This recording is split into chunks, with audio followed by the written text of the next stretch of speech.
दोस्तों नमस्कार। आज हम तुलसीदास जी द्वारा लिखित कवितावली नामक शीर्षक से शेष पदों की व्याख्या करेंगे, जो कि कक्षा 10वीं के पाठ्यक्रम में सम्मिलित हैं। ये पंक्तियां देखिए। तन की दुति श्याम सरोरु, लोचन कंच की मंजुलताई हरे, अति सुंदर सोहत धुरी भरे छवि, भूरी अनंग की धूरी धरे, दमके दतियाँ दुति दामिनी जो, किलकें कल बाल विनोद करें, अवधेश के बालक चारि सदा, तुलसी मन मंदिर में बिहरें। इस प्रकार की पंक्तियां हैं। संदर्भ में प्रस्तुत पद वात्सल्य भाव पाठ के कवितावली शीर्षक से ली गई हैं। इसके रचयिता गोस्वामी तुलसीदास जी हैं, ऐसा आप लिखेंगे। प्रसंग में यहाँ पर तुलसीदास जी ने राजा दशरथ के पुत्र के साथ चारों भाइयों की क्रीड़ाओं के प्रभाव का सटीक वर्णन किया है। व्याख्या देखिए। तन की दुति श्याम सरोरु, तन यानी शरीर, दुति कांति या चमक, आभा जिसको हम कह सकते हैं, श्याम श्याम शरीर, सरोरु कमल के समान। इसका मतलब क्या हुआ कि शिशु राम के शरीर की कांति अर्थात चमक, श्री राम के शरीर की कांति नील कमल के समान क्या हो रही है? दमक रही है। क्या हो रही है? दमक रही है, चमक रही है। ठीक है। लोचन कंच की मंजुलताई हरे, लोचन अर्थात नैन, कंच कंच मतलब कमल, मंजुलताई मनोहर या शोभा, हरे अर्थात हरण करना।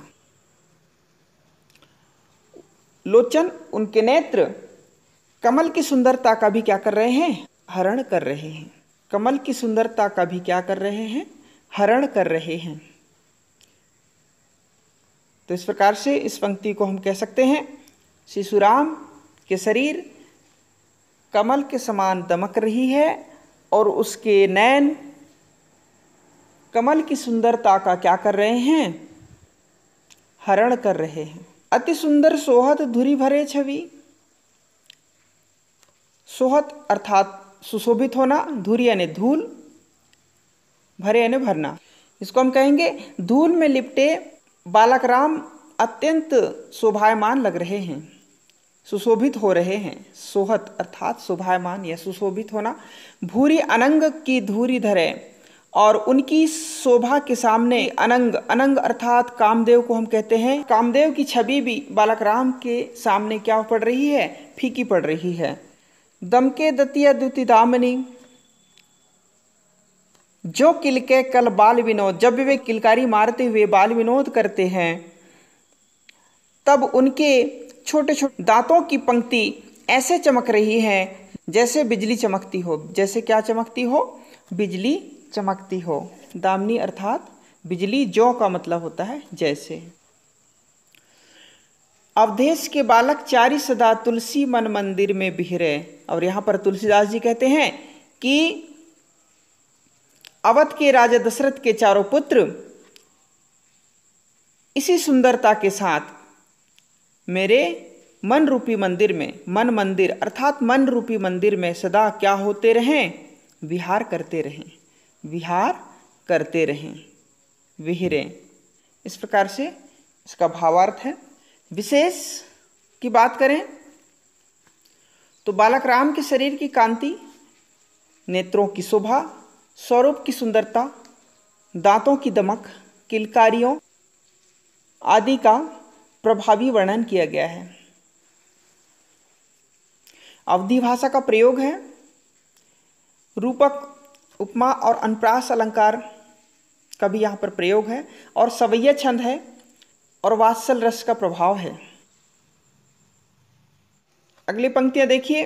कबहु शशि मांगत आरी करे, कबहु प्रतिबिंब निहारी डरे, कबहु करताल बजाई के नाचत, मातु सबय मन मोद भरे, कबहु ऋषि आई कहे हटिकै, पुनि लेत सोई जई लागी अरे, अवधेश के बालक चारि सदा, तुलसी मन मंदिर में बिहरे।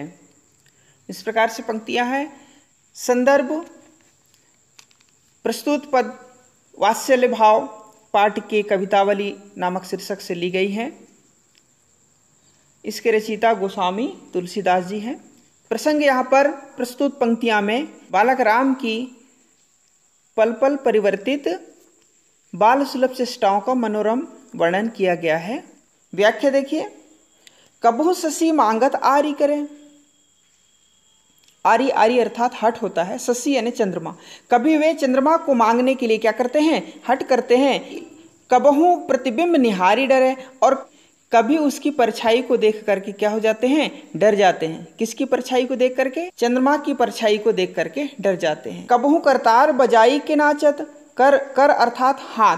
कभी वे अपने हाथों से ताली बजा करके क्या करते हैं, नाचते हैं। और इसी बाल विनोद को देख करके मातु सबय मन मोद भरे, और सभी माताएं अपने मन में क्या हो रही हैं, प्रसन्नता का अनुभव कर रही हैं। कबहु ऋषियाई कहे हटके, और कभी वे ऋषियाई अर्थात क्रोधित होकर, कभी क्रोधित होकर हठपूर्वक कुछ कहते हैं। क्या कहते हैं, पुनि लेत सोई जई लागी अरे, और जिस वस्तु के लिए अड़ जाते हैं, हट करते हैं, वही लेकर वो क्या करते हैं, मानते हैं, वही लेकर वे मानते हैं। तो यहाँ पर तुलसीदास जी कहते हैं कि अवधेश के बालक चारि सदा तुलसी मन मंदिर में बिहरे। तुलसीदास जी कहते हैं कि अवध के राजा दशरथ के चारों पुत्र इसी रूप में मेरे मन रूपी मंदिर में सदा विहार करते रहें। इस प्रकार से पंक्तियां हैं। विशेष की बात करें तो बालक राम यहाँ पर क्या करते हैं, हट करते हैं। डरना, ताली बजाकर नाचना, क्रोधित होना, और जो उनको चाहिए उसके लिए वो हट करते हैं। तो यहाँ पर पल पल बदलने वाले चंचल स्वभाव का वर्णन किया गया है। साहित्यिक अवधि भाषा का यहाँ पर प्रयोग हुआ है। वात्सल रस का प्रभाव है इन पंक्तियों में। अगली पंक्तियां देखिए, वरदंत की पगंती कुंदकली, अधराधर पल्लव खोलन की, चपला चमके घन बीच जगह छवि, मोतिन माल अनमोल की, घुंघरारी लटें लटके मुख ऊपर, कुंडल लोल कपोल की, नेवछावरी प्राण करे तुलसी, बलि जाऊं लला इन बोलन की। यहाँ पर भी संदर्भ प्रस्तुत पद या प्रस्तुत पद्यांश या प्रस्तुत पंक्तियां वात्सल भाव की पाठ कवितावली नामक शीर्षक से ली गई हैं, और इसके रचयिता गोस्वामी तुलसीदास जी हैं। आप लिख सकते हैं। प्रसंग की बात हम करें तो इस पद में बालक राम के रूप स्वरूप का यहाँ पर मोहक वर्णन किया गया है। व्याख्या देखते हैं। वरदंत की पगंती कुंदकली, इसका मतलब हुआ वर अर्थात श्रेष्ठ, हम जिसको बोलेंगे श्रेष्ठ, पगंती अर्थात पंक्तियां, कुंदकली, कुंदकली एक पौधा का नाम है। बालक श्री राम के दांतों की श्रेष्ठ पंक्तियां कुंद की कली के समान क्या हैं, सुंदर हैं। अधराधर पल्लव खोलन की, अधराधर, अधराधर अर्थात ऊपर तथा नीचे के दोनों ओष्ठ या ओठ हम जिसको बोलते हैं, उनके बोलने पर ऊपर तथा नीचे के दोनों ओष्ठ, पल्लव अर्थात कोमल, पल्लव किसको बोलते हैं, कोमल पत्तों को हम पल्लव कहते हैं। तो जब अपना मुख वो खोलते हैं तो दोनों ओठ उनके बोलने पर ऊपर तथा नीचे के दोनों ओठ कोमल लाल लाल पत्तों की तरह खुलते हैं। चपला चमके घन बीच जगह छवि मोतिन माल अमोलन की। यहाँ पर देखिए, मोतिन माल अमोलन की, मोतियों की माला, गले में जो मोतियों की माला है, उनके गले में बहुमूल्य मोतियों की माला ऐसी लग रही है जैसे चपला अर्थात बिजली चमके घन बीच जगह। जिस प्रकार से बादलों के बीच में क्या चमकती है, बिजली चमकती है, उसी प्रकार उनके श्याम वर्ण शरीर में मोतियों की माला सुशोभित हो रही है। घुंघरारी लटें लटके मुख ऊपर, लटें अर्थात बाल, उनके घुंघराले बाल उनके मुख के ऊपर लटक रही हैं। कुंडल लोल कपोल की, और कुंडल अर्थात कानों में पहनने वाले, लोल कपोल की, कपोल अर्थात गाल, लोल यानी सुंदर, उनके गालों पर कानों में पहने हुए कुंडल लटक रहे हैं। घुंघरारी लटे लटके मुख ऊपर कुंडल लोल कपोल की, मतलब उनके मुख के ऊपर घुंघराली लटाएं लटक रही हैं और गालों पर कानों में पहने हुए कुंडल लटक रहे हैं। इस प्रकार से आप कह सकते हैं, न्यौछावरी प्राण करे तुलसी बलि जाऊं लला इन बोलन की।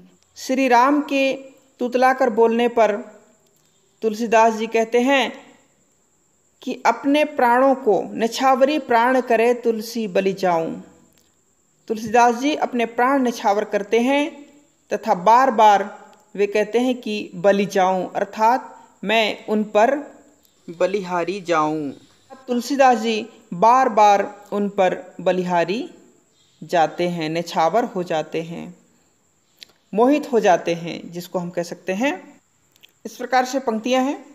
विशेष में शिशुराम की दंत पंक्ति, होठों, माला, लटाएं, कुंडल आदि का यहाँ पर मनोहर चित्रण किया गया है। बुद्धि भाषा का प्रयोग है, उपमा अनुप्रास अलंकार है। इस प्रकार से पंक्तियों की व्याख्या की। बहुत बहुत धन्यवाद।